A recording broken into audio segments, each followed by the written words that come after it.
Hi, hello there. We're moving into the chapters where we're dealing with a bunch of different organisms. For this particular chapter, it happens to be the prokaryotes. And remember, the prokaryotes are divided up into two kingdoms. It includes the bacteria and the archaea.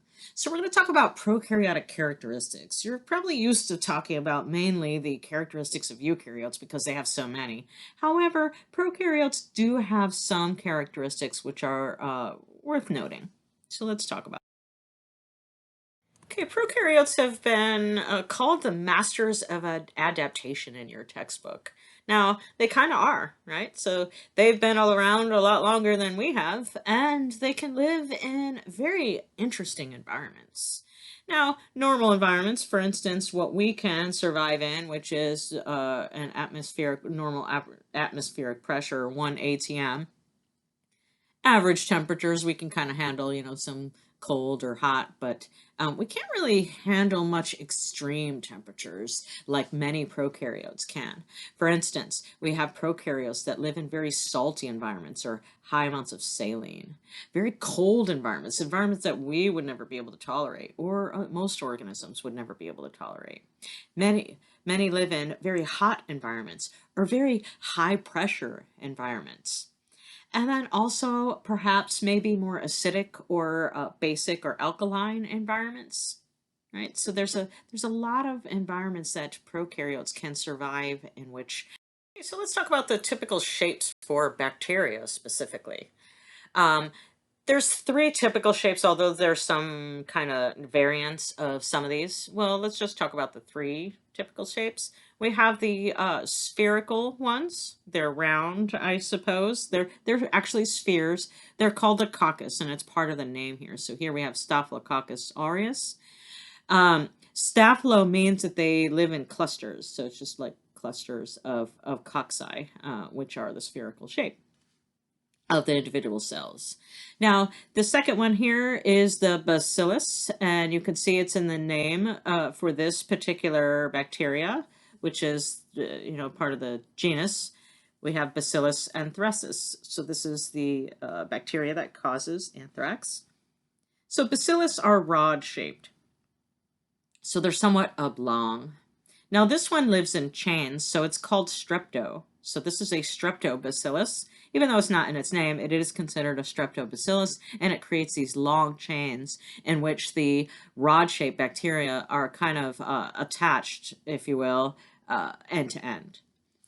And then we have the sporillum. Okay, so this is a corkscrew-like shape. We have Treponema pallidum. This is the organism that causes syphilis, actually. And you can see the spiral shapes of the individual bacteria. Bacteria can be classified by two different categories. They are those that are gram-positive and those that are gram-negative. The gram stain is used to identify whether a particular unknown bacteria is gram-positive or gram-negative.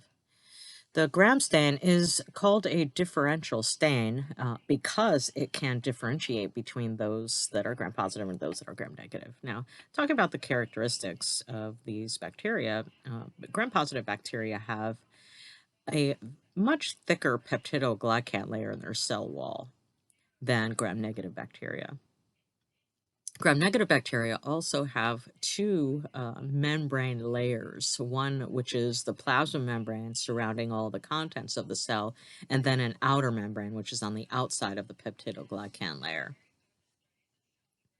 Now, after the procedure, they're going to stain a particular color. They will stain either purple or pink. Those that stain purple are considered gram-positive. Those that stain pink are considered gram-negative. Now, I suggest looking at the videos that I showed or that I posted of the gram stain procedure, and in particular the Khan Academy video is very good and describes a little bit more about the cell wall and why you would expect. Other structures within the bacteria or that are on the surface of the bacteria include a capsule.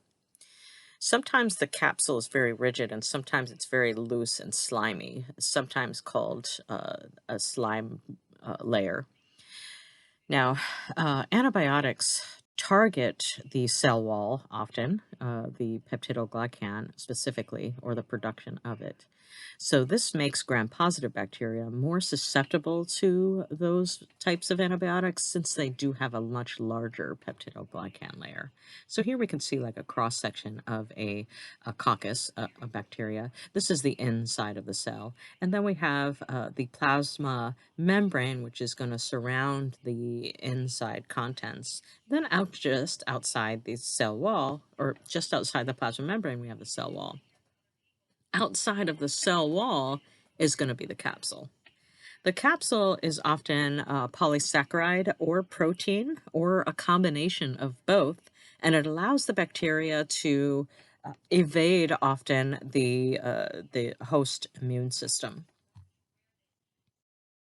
Now, some bacteria or prokaryotes produce what's called an endospore. An endospore is a very thickly layered structure inside the cell. It's a spherical structure inside the cell, which is going to package up the contents or the important contents in situations where the bacteria is living in adverse conditions. For instance, if the vegetative part of the cell, which is the normal part of the cell, is going to start to break down because of lack of a food source, then the endospore will be triggered to be produced. And it's got a very, very thick coat surrounding it.